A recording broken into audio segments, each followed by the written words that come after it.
ilaihi roji'un. Syederalun, dunia medis Aceh kembali kehilangan putra terbaik, khususnya di bidang bedah plastik rekonstruksi estetik.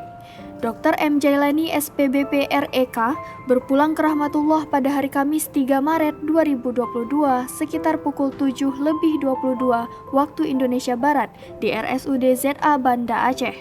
Informasi yang diterima dari sumber serambinews.com melalui aplikasi WhatsApp menyebutkan, dokter spesialis bedah plastik kebanggaan Aceh ini meninggal dunia setelah sempat dirawat selama beberapa hari di RSUD ZA.